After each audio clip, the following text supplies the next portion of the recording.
Hello friends, welcome to English Pesa Asaya. நம்ம சேனலில் 75,000க்கு மேலே சப்ஸ்கிரைபர்ஸ் ஆட் ஆகிருக்கீங்க. So thank you very much. நிறைய பேர் லைக் பண்ணியிருந்தீங்க, நிறைய கமெண்ட்ஸ் பண்ணியிருந்தீங்க. ஸோ ரொம்ப ரொம்ப நன்றி. நம்ம வீடியோவை ஃபர்ஸ்ட் டைம் நம்ம சேனலில் இப்போ தான் பார்க்குறீங்க அப்படின்னா மறக்காமல் சப்ஸ்கிரைப் பண்ணிக்கோங்க. பக்கத்தில் இருக்கிற பெல் ஐக்கானையும் கிளிக் பண்ணிக்கோங்க. அப்போ தான் நம்ம சேனலில் போஸ்ட் பண்ணுற வீடியோஸோட நோட்டிஃபிகேஷன்ஸ் உங்களுக்கு ரெகுலர் பேசிஸில் வரும். உங்கள் ஃப்ரெண்ட்ஸ்க்கும் மறக்காமல் ஷேர் பண்ணுங்கள், அவங்களுக்கும் ரொம்பவே யூஸ்ஃபுல்லாக இருக்கும். பொதுவாக நம்ம சேனல் எதுக்காக ஆரம்பிச்சிருக்கோம், இங்கிலீஷ் வந்து ரொம்ப ஈஸியாக யாருனாலும் பேசலாம், பிழை இல்லாமல் யாருனாலும் பேசலாம் அப்படிங்கிறதுக்காக நம்ம வந்து ஸ்டார்ட் பண்ணியிருக்கோம். ரெகுலராக வந்து அதுக்கு முக்கியமாக நம்ம வந்து டென்சஸ் தெரிஞ்சுக்கணும். ஏன்னா டென்சஸ் தெரிஞ்சால் தான் எந்த இடத்துல எப்படி பேசணும் அப்படிங்கிறது நமக்கு தெரியும். ஸோ அதை வந்து தொடர்ச்சியாக நம்ம பார்த்துட்ருக்கோம். அதில் பார்த்தீங்கன்னா இப்போ நம்ம பாஸ்ட் பெர்ஃபெக்ட் டென்ஸ் வந்து பார்த்துட்ருக்கோம் இல்லையா. ஓகே, ஆல்ரெடி நம்ம வந்து பாசிட்டிவ் சென்டென்ஸ் பார்த்துட்டோம். இன்றைக்கி நம்ம பார்க்க போகிறது நெகட்டிவ் சென்டென்ஸ், பாஸ்ட் பெர்ஃபெக்ட் டென்ஸில் நெகட்டிவ் சென்டென்ஸ். ஓகே, நிறைய நான் வந்து லாஸ்ட் வீடியோவில் கூட சொல்லியிருந்தேன். ஸோ சிம்பிள் பாஸ்ட் டென்ஸ்க்கும் பாஸ்ட் பெர்ஃபெக்ட் டென்ஸ்க்கும் என்ன டிஃப்ரென்ஸ்னு சொல்லியிருந்தேன் இல்லையா. அதாவது அவன் வந்தான் அப்படிங்கிறது சிம்பிள் பாஸ்ட் டென்ஸ், அவன் வந்தான், தட்ஸ் இட்.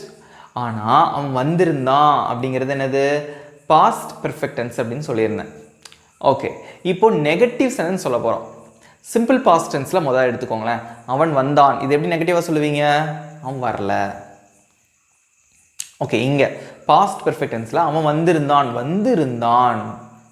ஓகே, ஒரு முடிஞ்ச ஒரு விஷயந்தான், அவன் வந்திருந்தான், அதை பாஸ்ட்லேயே நம்ம பேசுகிறோம், அவன் வந்திருந்தான். ஓகே, இப்போ நெகட்டிவாக சொல்லணும், அவன் வந்திருந்ததில்லை அப்படின்னும் நீங்கள் சொல்லலாம், அல்லது அவன் வந்ததில்லை இப்படின்னு சொல்லலாம். ஓகே, இதுக்கு நம்ம எப்படி வந்து சென்டென்ஸ் மேக் பண்ணுறது அப்படிங்கிறத நான் இந்த வீடியோவில் டீட்டெயிலாக உங்களுக்கு சொல்ல போகிறேன். ஓகே ஃப்ரெண்ட்ஸ், வீடியோக்குள்ளே போகலாம். Okay friends, past perfect tense எழுதியாச்சு. இந்த நெகட்டிவ் சென்டென்ஸ் பார்க்க போகிறோம். இதில் ஜென்ரலான ஸ்ட்ரக்சர் இதுதான். பெர்ஃபெக்ட் டென்ஸ்னாலே இதுதான் வந்து ஜென்ரலான ஒரு structure. I, we, you, they, he, she, it, names. நான், நாங்கள், நீ அல்லது நீங்கள், அவர்கள், அவன், அவள், அது, நேம்னா எல்லாரோட நேமும். ஓகேவா, வந்தாலும் சப்ஜெக்ட், அதுக்கப்புறம் ஹேட், இதுக்கு பேர் என்னது, ஆக்சிலரி வெர்பு. ஒன்று தெரிஞ்சுக்கோங்க, பாஸ்ட் பெர்ஃபெக்ட் டென்ஸில் ஒரே ஒரு ஆக்சிலரி வெர்பு தான். ஓகேவா, அது என்னன்னா ஹேட். இந்த ஒரு ஆக்சிலரி வெர்பு தான் இருக்குது. பொதுவாக ஆக்சிலரி வெர்பு வந்து எந்தெந்த இடத்துல நம்ம யூஸ் பண்ணுவோம் அப்படிங்கிறது நமக்கு தெரியும். ஒரு நெகட்டிவ் சென்டென்ஸ் உருவாக்கும் போதும் ஒரு கேள்வி வாக்கியம் மேக் பண்ணும்போது தான் இதோட பங்கு அதிகமாக இருக்கும். அது எல்லாருக்குமே தெரியும் இல்லையா. அதுக்கு தான் வந்து இந்த ஆக்சிலரி வெர்ப் மெயினாக இருக்குது. ஓகே, இப்போது பாஸ்ட் பெர்ஃபெக்ட் டென்ஸ்க்கு ஒரே ஒரு ஆக்சிலரி வெர்பு ஹேடு தான். அதுக்கப்புறம் என்ன வரணும், வெர்பு போடணும். அந்த வெர்பு எந்த ஃபார்மில் இருக்கணும், மூணாவது வடிவம் பாஸ்ட் பார்ட்டிசிபிளில் இருக்கணும். ஓகேவா, ஃபார் எக்ஸாம்பிள் இப்போ கம் அப்படிங்கிறது நம்மளோட வெர்புன்னு வச்சுக்கோங்களேன். கம் அப்படிங்கிறது நம்மளோட வெர்புனா இதோட மூணாவது வடிவம். இது வந்து ப்ரெசன்ட், அடுத்து பாஸ்ட்டுக்கு ஒரு வடிவம் இருக்கும், அதுக்கப்புறம் பாஸ்ட் பார்ட்டிசிபிள், பிபினா பாஸ்ட் பார்ட்டிசிபிள். இப்போ V1, இந்த வெர்புக்கு பேர் V1, ப்ரெசண்ட்டுக்கு V1ன்னு சொல்லுவாங்க. அதோட ரெண்டாவது வடிவம் வந்து V2, இது வந்து மூன்றாவது வடிவம் V3. கம் அப்படின்னா கேம், கம் அப்படின்ட்டு இருக்கும். ஓகே, இப்போ எழுதுறதுக்கு என்ன இங்கிலீஷில், write, wrote, written. Okay okay, இந்த மாதிரி தான். இப்போ ஈட்னா சாப்பிட்றது, ஈட், ஏட், ஈட்டன், அதோட மூணாவது வடிவம். இந்த மூன்றாவது வடிவம் தான் இந்த டென்ஸில் நம்ம யூஸ் பண்ணணும் பெர்ஃபெக்ட் டென்ஸ் எல்லாத்துலேயும். அது ப்ரெசன்ட் பெர்ஃபெக்டாக இருந்தாலும் சரி, பாஸ்ட் பெர்ஃபெக்டாக இருந்தாலும் சரி, ஃபியூச்சர் பெர்ஃபெக்டாக இருந்தாலும் சரி, மூன்றாவது வடிவம் தான் நம்ம யூஸ் பண்ணணும். ஓகேவா, ப்ளே, பிளேட். ஓகே, சிங்னா பாடுறது, சிங், sang, sung. ஓகே, இந்த மாதிரி நிறைய வெர்பு இருக்குது. சும்மா நான் ஒரு சிம்பிளாக உங்களுக்கு எழுதியிருக்கேன். இந்த மூணாவது ஃபார்ம் தான் இதில் யூஸ் பண்ணணும் அப்படின்னு நீங்கள் தெரிஞ்சுக்கணும். ஓகே, ஒரு எக்ஸாம்பிள் பார்க்கலாம். ஃபர்ஸ்ட் நான் பாசிட்டிவ் எழுதி அடுத்து நெகட்டிவாக எழுதுறேன். ஓகே, இது ஒரு பாசிட்டிவ் சென்டென்ஸ். அவன் பள்ளிக்கு போயிருந்தான், பள்ளினா என்னது, ஸ்கூல். அவன் ஸ்கூலுக்கு போயிருந்தான் அப்படின்னு சொல்லணும். ஃபஸ்ட்டு பாசிட்டிவ் சென்டென்ஸ் எழுதலாம். என் கூட சேர்ந்து ட்ரை பண்ணுங்கள்.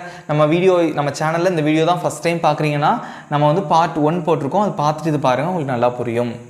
ஓகே ஓகே ஃப்ரெண்ட்ஸ், அவன் பள்ளிக்கு போயிருந்தான். அவன் அப்படிங்கிறதுக்கு என்ன இங்கிலீஷில், ஹீ, சப்ஜெக்ட் அதுதான்.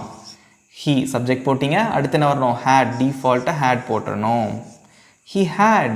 அடுத்து போகிறது, அடுத்து வெர்பு வரணும் இல்லையா? அந்த வெர்பு என்னது? போகிறது தான் வந்து வெர்பு. போகிறதுக்கு என்ன இங்கிலீஷில்? go. அதோட பாஸ்ட் ஃபார்ம் என்ன?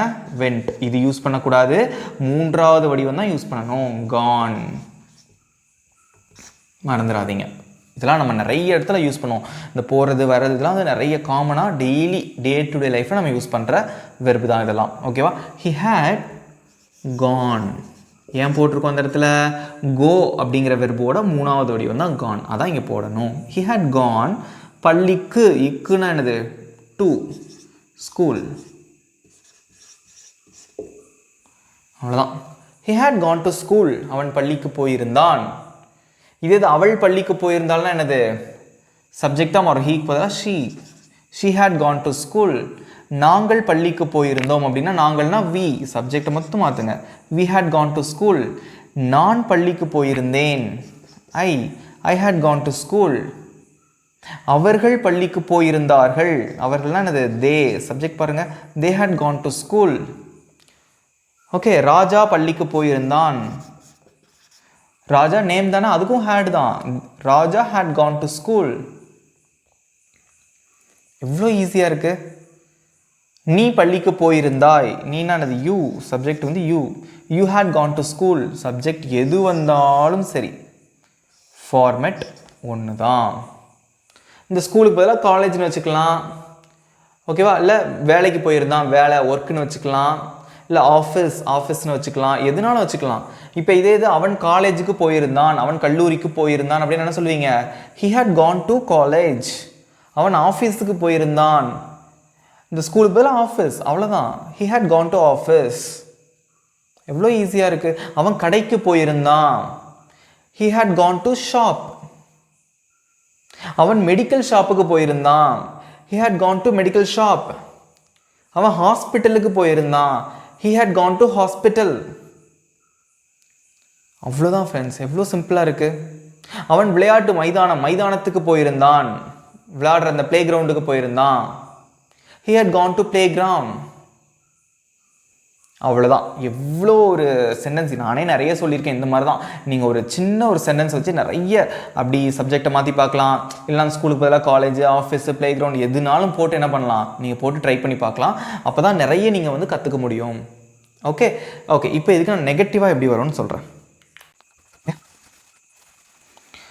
ஆக்சுவலாக வந்து இந்த நெகட்டிவ் சென்டென்ஸ் வந்து நம்ம நிறைய இடங்களில் நம்ம வந்து யூஸ் பண்ணுறதே கிடையாது. பட் இருந்தாலும் நீங்கள் தெரிஞ்சுக்கோங்க, இது ஒரு ஃபார்மேட் இருக்குது.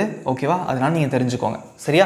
ஸோ நம்ம நிறைய இடங்களில் நம்ம வந்து பாஸ்ட் பெர்ஃபெக்ட் டென்ஸ் இந்த நெகட்டிவ் சென்டென்ஸ் எழுதுகிறோம் இல்லையா?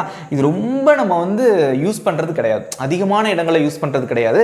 ஆனால் நீங்கள் கட்டாயமாக தெரிஞ்சுக்க வேண்டிய ஒரு விஷயம்தான். ஓகேவா? ஓகே.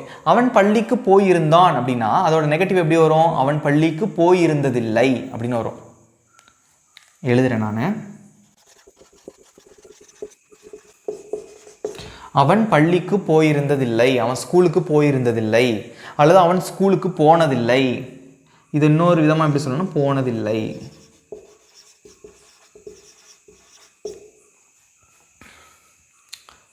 அவன் பள்ளிக்கு போனதில்லை அல்லது அவன் பள்ளிக்கு போயிருந்ததில்லை. பேச்சு வழக்கில் போனதில்லைன்னு தான் சொல்லுவோம், போயிருந்ததில்லை அப்படின்னு நம்ம சொல்ல மாட்டோம். ஸோ ரெண்டில் இதெல்லாம் நீங்கள் அண்டர்ஸ்டாண்ட் பண்ணிக்கிறது உங்களுக்கு எது ஈஸியாக இருக்கோ அப்படி அண்டர்ஸ்டாண்ட் பண்ணிக்கோங்க. அவன் பள்ளிக்கு போனதில்லை எப்படின்னாலும் எடுத்துக்கலாம். ஓகே, இதுக்கு நம்ம இப்போ சென்டென்ஸ் மேக் பண்ணலாம். என்ன பண்ணுவீங்க? நெகட்டிவ் சென்டென்ஸ்க்கு ஆக்ஸிலரி வெர்புக்கு அடுத்து ஒரு நாட் போட்டுருவீங்க, அவ்வளோதான். வேறு ஒன்றும் பண்ண மாட்டீங்க. எழுதலாமா?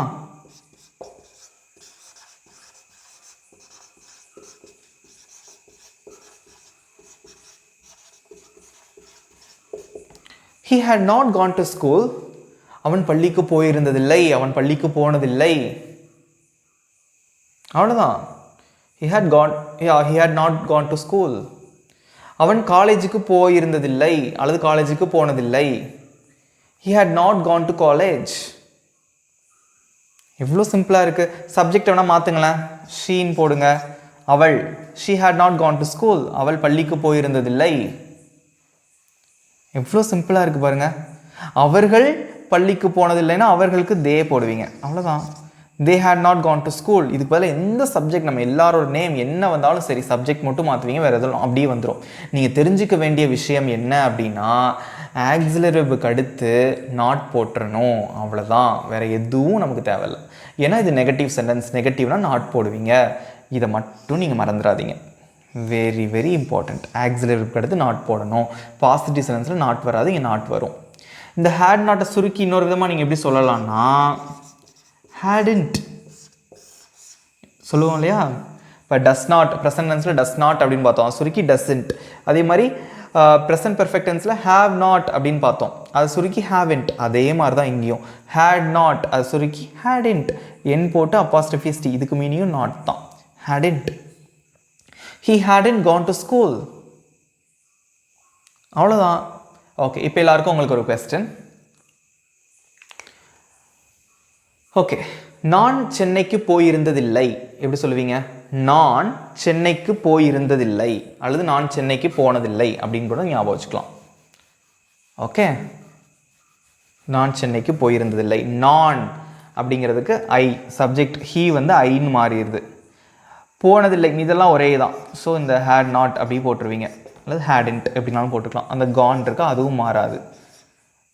டு சென்னைக்கு, ஸ்கூலுக்கு போய் சென்னைன்னு வருது, அவ்வளோதான். ஒரு புதுசாக ஒரு சென்டென்ஸ் கிடச்சிருச்சா? இந்த மாதிரி தான் நீங்கள் எழுதி பார்க்கணும். இது ஒரு எக்ஸாம்பிள். நான் சென்னைக்கு போயிருந்ததில்லை அல்லது நான் சென்னைக்கு போனதில்லை, ஹேடன்ட் கான் டு சென்னை. இவ்வளோ சிம்பிளாக இருக்குது பாருங்கள். இவ்வளோ தான் ஃப்ரெண்ட்ஸ். ஆனால் வந்து நம்ம நிறைய இடங்களில் வந்து நம்ம இதை யூஸ் பண்ண மாட்டோம். ஸோ இவ்வளோ வந்து ரொம்ப என்ன சொல்கிறதுனா இது நம்ம யூஸ் பண்ண மாட்டோம். பட் இருந்தாலும் நீங்கள் தெரிஞ்சுக்கணும். ஸோ உங்களுக்கு வந்து எதுவுமே தெரியாமல் இருக்கக்கூடாது இல்லையா? உங்களுக்கு வந்து கான்ஃபிடென்ஸ் அதிகமாக இருக்கணும். ஓகே, நமக்கு வந்து டென்சஸ் வந்து நமக்கு தரவாக தெரியுது அப்படின்னு ஒரு கான்ஃபிடென்ஸ் வரணும். ஸோ இதெல்லாம் நல்லா கற்றுக்கோங்க. இன்னொரு எக்ஸாம்பிள் பார்க்கலாமா? ஓகே ஃப்ரெண்ட்ஸ், இன்னொரு எக்ஸாம்பிள்.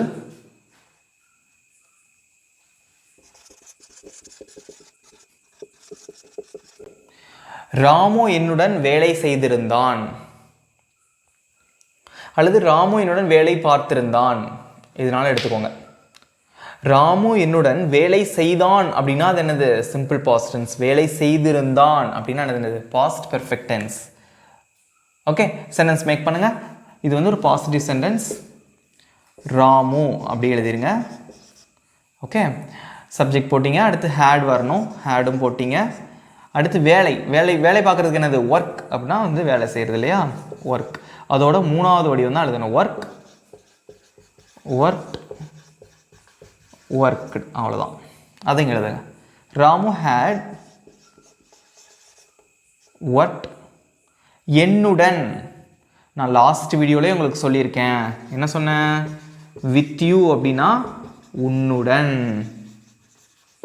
அதே மாதிரி வித் மீ அப்படின்னா என்னுடன்.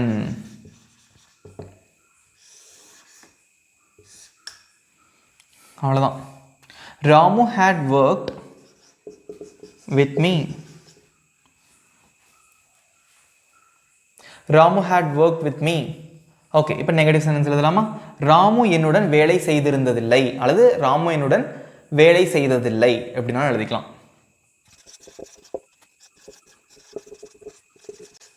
இது நெகட்டிவ் சென்டென்ஸ். ராமு என்னுடன் வேலை செய்திருந்ததில்லை. இன்னொன்று எப்படி சொல்லலாம்? வேலை செய்ததில்லை இப்படின்னு எழுதிக்கலாம்.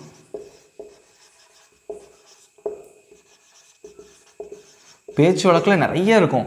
ஏன்னா தமிழில் தான், தமிழ் வழியாக நம்ம கற்றுக்கிறோம் இல்லையா? ராமுனுடன் வேலை செய்திருந்ததில்லை, ராமுனுடன் வேலை செய்ததில்லை, இல்லை ராமுனுடன் வேலை பார்த்ததில்லை எப்படின்னா எழுதிக்கலாம்.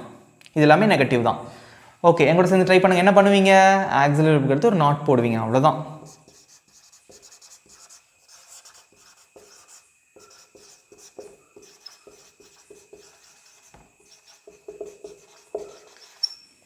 Ramu had not worked with me. had not அப்படிங்கிறது இன்னொரு விதமாக எப்படி சொல்லலாம்? hadn't. Ramu hadn't worked with me. அவ்வளோதான். இதே இது அவர்கள் என்னுடன் வேலை செய்ததில்லை, இல்லைனா அவர்கள் என்னுடன் வேலை செய்திருந்ததில்லை அப்படின்னு என்ன பண்ணுவீங்க? அவர்கள், தே, ராமுக்கு பதிலாக தேன்னு போடுவீங்க, அவ்வளோதான். they had not worked with me. இதே இது அவள் என்னுடன் வேலை செய்திருந்ததில்லை அப்படின்னா she, சப்ஜெக்ட் மட்டும்தான் மாறும். அவள்னா she had not worked with me அல்லது she hadn't worked with me. இது எப்படி வாசிக்கணும்? hadn't. சப்ஜெக்டை மாற்றி மாற்றி நம்ம வந்து என்ன சொல்கிறது? புதுசாக வந்து நம்ம சென்டென்ஸ் மேக் பண்ணலாம். ஆனால் ஃபார்மேட் ஒன்று தான். நீங்கள் ஞாபகம் வச்சுக்க வேண்டிய விஷயம், ஆக்சிலரி வெர்புக்கு அடுத்து நாட் போடணும். பாஸ்ட் பெர்ஃபெக்ட் டென்ஸில் ஹேட் மட்டும்தான் ஆக்சிலரி வெர்ப், அதுக்கப்புறம் நாட் போட்டிங்கன்னா அது நெகட்டிவ் சென்டென்ஸ். அவ்வளோதான். ஓகே ஃப்ரெண்ட்ஸ், எப்படி இருந்தது? நெகட்டிவ் சென்டென்ஸ் பாஸ்ட் பெர்ஃபெக்ட் டென்ஸில் ஈஸியாக இருந்துச்சா? இவ்வளோ தான். நம்ம வந்து நிறைய இடங்களில் நம்ம இது வந்து யூஸ் பண்ணியிருக்க மாட்டோம். ஸோ இது வந்து ஆனால் நீங்கள் தெரிஞ்சுக்கோங்க, இது வந்து ஒரு ஃபார்மேட் இருக்குது அப்படின்னு தெரிஞ்சுக்கோங்க. இதிலேயே வந்து நீங்கள் நிறைய சென்டென்ஸ் வந்து எழுதி ப்ராக்டிஸ் பண்ணி பாருங்கள், உங்களுக்கு ரொம்பவே ஈஸியாக இருக்கும். நம்ம சேனலை ஃபஸ்ட் டைம் பார்க்குறீங்கன்னா மறக்காமல் சப்ஸ்கிரைப் பண்ணிக்கோங்க, பக்கத்தில் இருக்க பெல் ஐக்கானையும் கிளிக் பண்ணிக்கோங்க, உங்கள் ஃப்ரெண்ட்ஸ்க்கும் ஷேர் பண்ணுங்கள், அவங்களுக்கும் ரொம்ப யூஸ்ஃபுல்லாக இருக்கும். வீடியோ பிடிச்சிருந்ததுன்னா மறக்காமல் ஒரு லைக் பண்ணுங்கள், கமெண்ட் பண்ணுங்கள். Thank you friends.